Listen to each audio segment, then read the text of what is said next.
మాధవ్ పెళ్లి విషయంలో అయితే ఇంకా మహా తీసుకున్న నిర్ణయానికి అయితే ఇంకా అందరూ ఓకే అంటారు. పోనీలే వదిన, మా అన్నయ్య అయినా అక్కడ సంతోషంగా ఉంటాడు.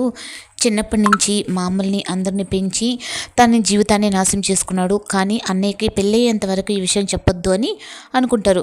ఇంకా అందరూ పెళ్లి కూతురు వాళ్ళకు కూడా ఇంకా అలాగే చెప్పిన తర్వాత అందరూ అయితే ఇంకా నిశ్చయితాంబూలాలు తీసుకోవడానికి అయితే ఇంకా మాధవ్ వాళ్ళ ఇంటికే వస్తారు.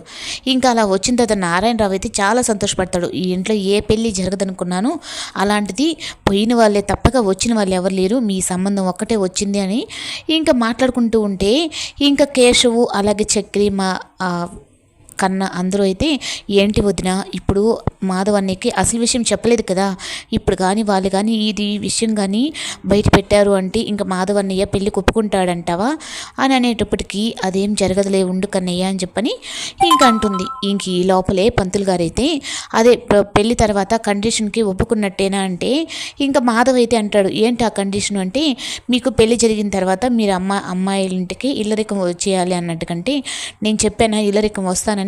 అయితే ఇల్లరికం అయితే నాకు అసలు ఈ పెళ్ళే వద్దని చెప్పనని ఇంకా మాధవ్ అయితే అక్కడి నుంచి లేచి వెళ్ళిపోతాడు.